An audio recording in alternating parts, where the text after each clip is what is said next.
Welcome to the tutorial 2. We'll be learning today how to insert data using a form into our database. So let's start XAMPP, and as you can see our servers are running. Before I go to design a form, I need to inspect my database. So I click on admin. That brings up phpMyAdmin. We will be working on university database and the stuff table. At the moment I have some data already inserted. I have 5 records. I can see the structure here. So I have 3 columns: stuff ID, stuff name, address. You may have different column name, or you may have more columns. At the moment I have only 3 columns. So we leave the database for now and minimize the XAMPP for now, and let's start designing the form. But before I do that, I would remind you that all of our PHP file will stay within the university folder that we have created in our previous tutorial. So let's start Teamweaver.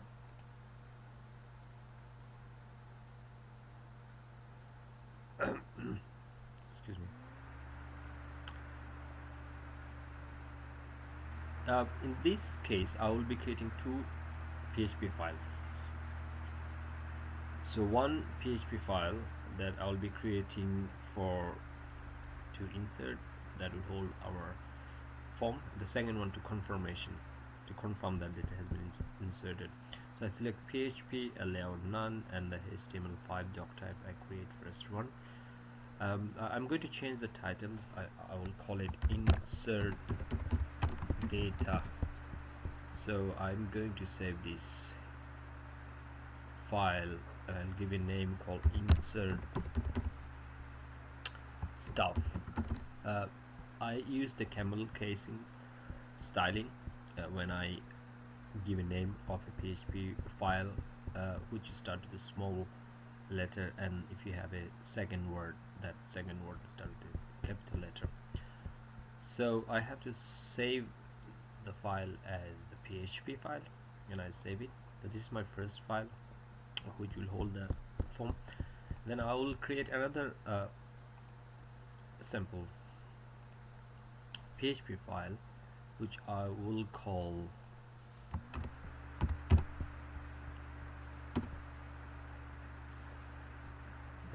I will call confirmation. So this will give me the confirmation message once the data has been inserted, and I'll save it. I'll save this file as a confirmation. I'll just paste it and say confirmation.php. I save these 2 files, and in the confirmation I would like to send a message to my user once the data has been inserted. So I would say data inserted into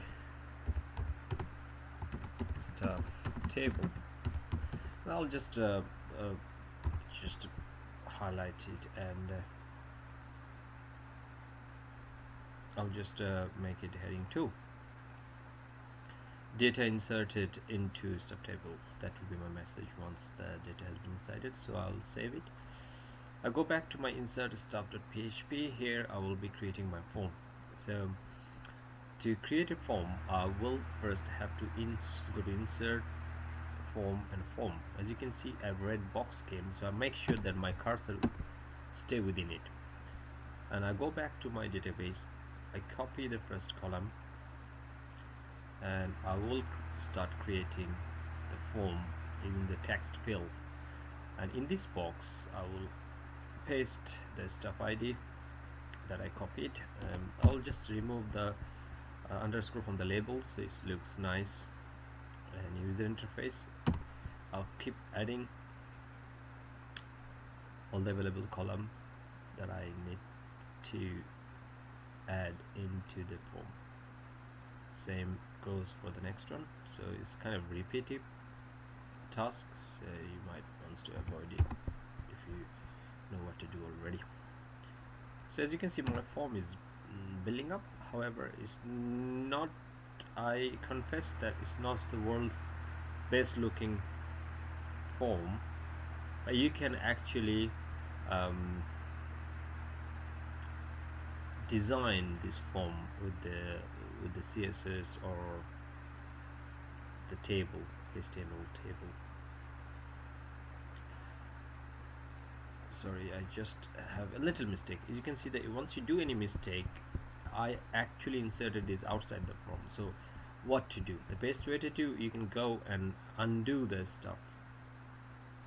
See, it's gone. So I make sure that I am within the form. So it's good to have some error to see that if that is happening to you, what to do. I always go undo whatever action I have done last, or I can press Ctrl Z, which is a shortcut to undo any operation that I want to undo. I'm done. So I go back. Actually, I copied it already, but just to double check, I will provide that. So now it's okay. Now it's within the form. Perfect. If this element outside the form, the Dreamweaver will add another form in it. So we don't want that. So just make sure that we are within this red circle, red box. So since I have three column, I have added three element. And the last things I have to do is I have to add a button. So I go to form and the button. I will just call it submit. Submit. I don't want to give a label because the button will contain submit written on it already. So just that is it. I just save my file now. So this is our form that will send the data into our database. Once this is done, we have to set up our database. So to do that, you will be looking for a panel called database, which I don't see at the moment in here. So if you don't see it here, the best way to do is you just go to Windows and click on database, and that brings up the database panel. It's very important. As you can see, it has three tabs: database, binding, server behavior. The database contains three tick mark, and these are very important. If any of these missing or not ticked, that means you have some problem with the server and all the site setup. Last tutorial I have explained how to do the setup the site. In case if you have some problem you would like to inspect, so go to the site and manage site, and then bring up, double click the university, and then bring up, see if you have done something wrong anywhere. Highly likely you did not probably tick the testing checkbox. So check if something goes wrong, whether it's been set up properly. You can double click any inside information and see whether you need to change anything in order to have that tick mark. So if you see they all are tick mark, that means you are ready to go. So we will be working on the database first. First we have to establish a connection. So you click on a little plus sign and click on my connection, and here this form actually important because this will have the basic connection string with our database. Connection name, I can give any name, it doesn't matter actually. No, I call it dbcon, which in short a database connection. You can give any name. MySQL server, in our case it will be localhost, but if you hosting in any remote server like 1and1.com or wherever, or code.uk, if you're holding in a real life remote server, then obviously the hosting provider will provide you this information. So you just replace those with those information, so you can actually work remote from the remote server. The username, the default username is root for MySQL when you install it. I don't have any password set up, but it's better if you put the password. It adds extra security in your MySQL database. And the last thing I have to do is select the database. So I have university database. One thing sometimes happen when you work with Dreamweaver is very known for freezing up. Sometimes it gets frozen kind of thing. For example, I can't click anything now. So if that is happening, you just have to wait till the system respond back. But as we see, this is also talking to the database backend, so it requires quite a lot of memory and sometimes. So I select university, and this is it. My database is ready. I want to test it, so I click on test button. When I click first time test button, since I did not provide any password, it's warning me, so I don't want to see it again. I mean, it's fine, I understand that, but you know, it's better. You can actually put a password, and once you set this, and you can see the connection was made successfully. So I press OK. You can see Dreamweaver has a little bit of issues with freezing up. Just give some time, it will be okay. So here you go, you under the database, I can see a dbcon has been established, and I can see all my tables are available. If you want to change something, you can always double click on this dbcon to bring it up, to make any changes that you want to do. Once the database has been connected, we go to the binding, because we need to send the record from here to the database. So we need a record set. There's something called record set. So you click on plus sign and click on record set. That brings out these boxes where you will be asked to give a name of your record set. By default is record set 1, but I would like to change it to make it appropriate to the action I'm doing. So I will be using this record set to insert the record.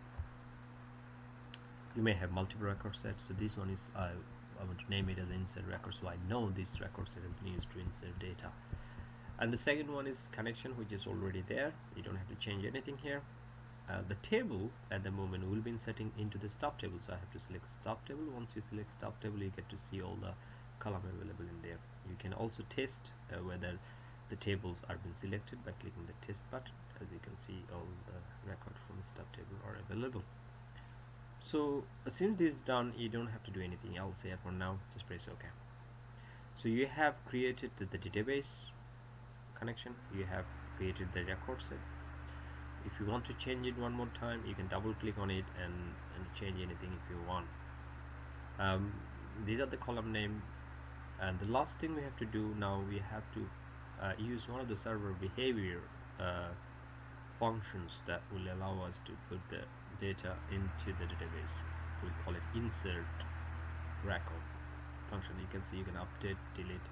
We select insert record, that brings this one, and now it's asking us from which form. By default, it finds out that there is only one form we have, it's called form 1. So we leave it like that. Connection dbcon, leave it like that. Insert table, we select the stop table. Once we select the stop table, you get to see all the columns that is coming from the database. This is actually from the database. As you scroll or select different column, you also get to see the corresponding column or the boxes at that element, that form elements also change. So by default it gets to map properly, but in case if you see they don't move, there are no mapping, for example a stop ID is not a the stop ID, you can always click and map it. So at the moment Dreamweaver does it nicely for us. The last thing on this insert record is what you want the server to do once the record is inserted.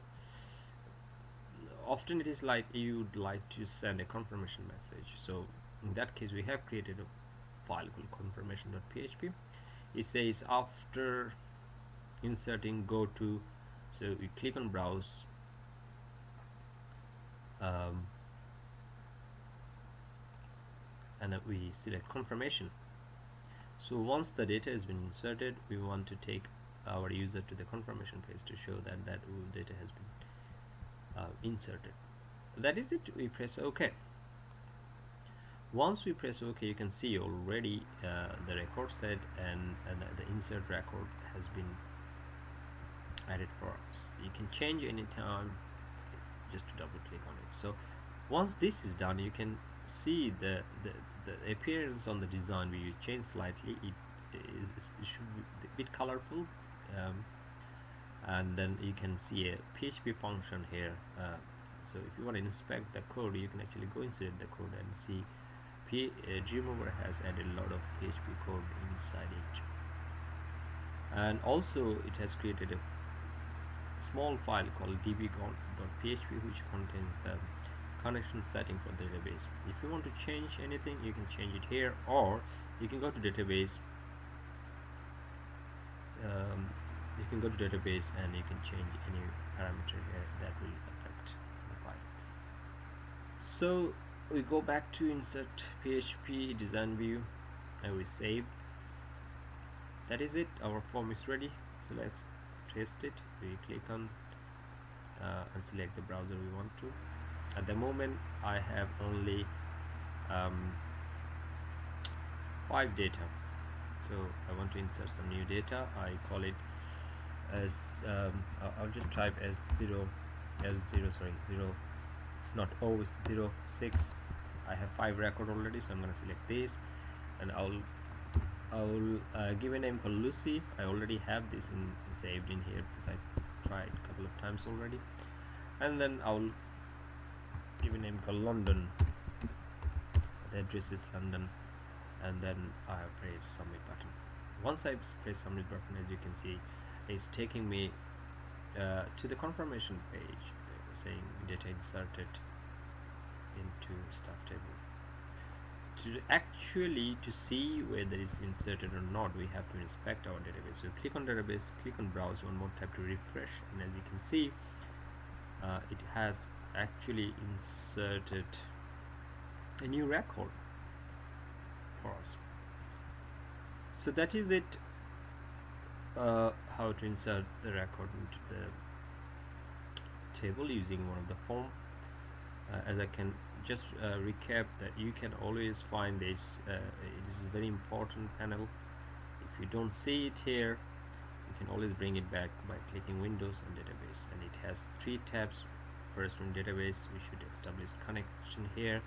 Second one is binding, which contains the record set, and the third one is the behavior, what you want to do with that record set, whether you want to update it or delete it or insert it. So in this case we have inserted the record. So that ends the tutorial part 2. Thank you. If you have any request, if it is too fast, you can always pause and repeat the video. Good luck with that. Thank you.